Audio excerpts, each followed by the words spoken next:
à toutes les semaines, j'allais à travers l'Europe, le Canada, les États-Unis, le Brésil, l'Australie. Et du jour au lendemain, j'ai eu ce qu'on appelle un cadeau mal emballé. Ça vient de mon amie Christine Michaud qui parle de ça. Et c'est un cadeau mal emballé dans le sens que j'ai été malade. Et le fait que j'étais malade, je ne pouvais plus exercer le métier d'agent de bord. Mais moi, je savais pas parce que je croyais que malgré ma maladie, je pouvais continuer à exercer le métier d'agent de bord. Et je me souviens du jour où j'ai eu la nouvelle, j'étais en congé de maladie et je me suis rendue au bureau de l'infirmière chez l'employeur où j'étais à ce moment-là. Et je lui explique toute ma situation et je lui dis un médicament en particulier que je prenais. Et elle me regarde et vraiment, en un instant, elle a comme transformé ma vie. Elle m'a dit, bien, si vous prenez ce médicament-là, Madame Letourneau, vous pouvez plus faire votre carrière d'agent de bord. Alors là, la nouvelle était un choc parce que j'avais jamais vraiment envisagé de laisser ce métier-là. C'est sûr que j'avais un désir en moi de devenir entrepreneur, de partir à mon compte, mais j'avais jamais pris la décision que j'allais laisser le métier d'agent de bord pour le faire. Alors, ce fut toute une surprise, tout un choc. Je suis sortie du bureau, elle m'a serré la main et en un instant, ma vie venait de basculer. Et là, je savais plus trop quoi faire. Évidemment, je suis retournée à la maison. Là, je me suis assise en réfléchissant à ce que j'allais faire avec ça. Qu'est-ce qui se passe quand on reçoit une nouvelle comme ça détruit le rêve d'une vie? Ben, en fait, quand il y a une nouvelle comme ça, moi, je pense qu'on a deux options, celle de s'effondrer ou celle de se poser la question, et si c'était un cadeau mal emballé, comment je peux transformer la situation à mon avantage? Évidemment, ma première étape a été de m'effondrer. Ensuite, après une semaine ou deux, j'ai dit, bon, ça fait, c'est assez.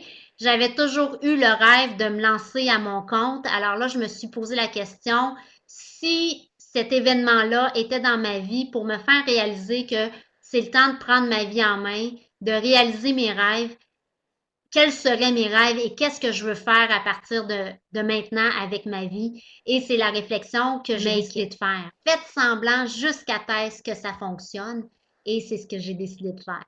Annie, ça demande une sérieuse dose d'audace de faire quelque chose comme ça. Est-ce que vous aviez déjà un très haut niveau de confiance en vous-même pour oser faire ça? En fait, non, c'est de la naïveté, c'est pas vraiment de l'audace. J'étais très naïve et j'avais lu, je pense que c'était dans un livre de Jack Canfield qui disait faites une action n'importe quelle. Et je me suis dit, ben, c'est ça que je vais faire. Donc, j'étais un peu naïve et c'est l'action que j'ai décidé de faire parce que pour moi, elle était simple. Je me disais, créer une formation, créer une conférence, vendre mes services, c'était compliqué dans ma tête. Donc, j'ai juste créé une carte d'affaires. Évidemment, ça l'a enchaîné tout le reste qui est venu avec. Donc, je pense que c'était plus par naïveté que par audace. Mais c'est sûr que quand les gens me regardent de l'extérieur, ils disent que c'est de l'audace à un certain point. Mais pour moi, c'était de la naïveté totale. Moi, je lisais quelque chose dans un livre, puis je me disais, bon, ben, si je veux réussir, c'est ça, il faut que je fasse. Donc, j'appliquais ce que je lisais dans les livres ou ce que je me suis formée aussi avec certains formateurs. Et là, je me disais, ben, ils disent qu'il faut faire ça, ben, je le fais. Donc, j'étais un peu naïve, puis j'écoute ce que les gens me disent de faire. Diriez-vous que plus on gagne en sécurité intérieure, plus finalement l'argent vient justement en provision parce qu'on n'est plus insécure, on n'aurait plus l'insécurité à l'intérieur de nous. Ça, c'est sûr et certain. C'est un grand oui à cette question-là. Je crois que l'argent vient à nous quand on a la conviction qu'elle va venir à nous.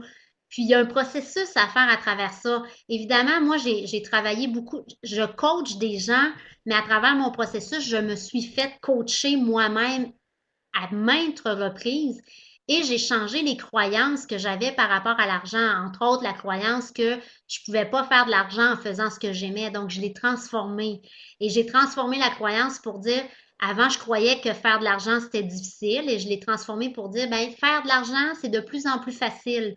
Donc, j'ai fait un niveau intérieur pour transformer les croyances et ça, je crois que c'est primordial de vraiment augmenter sa confiance en soi et de transformer les croyances pour dire, avoir cette conviction-là de dire, Ben oui, j'ai plus peur de l'insécurité financière, je me sens sécure à l'intérieur et ça l'attire plus d'argent. Le plus je peux contribuer au monde, le plus la sécurité financière vient à moi. Donc, l'aspect de contribution est vraiment important dans tout ça, de faire la paix avec l'argent, mais de se dire, bien, si je veux augmenter mes revenus, augmenter ma valeur sur le marché monétaire, comment je peux contribuer plus, comment je peux aider plus les gens. Annie, vous dites l'argent, c'est un sujet que j'aime. J'aime en parler. Je sais aussi que votre pratique tourne beaucoup à ce niveau-là. Est-ce que s'est passé un événement important dans votre vie qui a été marquant au point que vous en ayez fait une profession? Ben oui, quand j'étais plus petite, ma mère est décédée quand j'étais très jeune. J'avais à peine 12 ans. Et du jour au lendemain, mon père s'est retrouvé avec 4 enfants à sa charge. Évidemment, moi, je perdais tous mes repères parce qu'on n'avait plus les mêmes revenus dans la famille.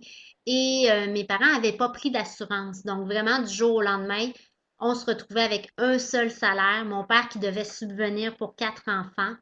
Et ça m'a rendue très insécure. Et je me suis dit, j'avais tellement de misère avec ma relation à l'argent, j'avais une anxiété constante, j'avais toujours peur d'en manquer. Je me disais, on réussira pas à arriver. Et ça, cette anxiété-là venait tellement me chercher que je me suis dit, un jour, je vais comprendre comment transformer le stress, l'anxiété, la peur du manque pour vraiment avoir à l'intérieur de moi une plus grande sérénité et arrêter de m'en faire avec qu'est-ce qui va se passer pour moi le lendemain et tout ça. Donc, c'est ça qui a vraiment marqué ma démarche. C'est que quand ma mère est décédée, j'ai tellement eu peur de manquer d'argent et ça m'a créé une grande insécurité, un grand stress. Et j'ai toujours eu le désir de comprendre pourquoi moi je vivais une si grande anxiété face à l'argent. Et j'ai aussi compris que c'était pas en faisant plus que je réglais mon problème d'anxiété. J'ai compris que je devais régler le problème d'anxiété, la peur du manque, le stress pour arriver à me sentir plus sécure financièrement.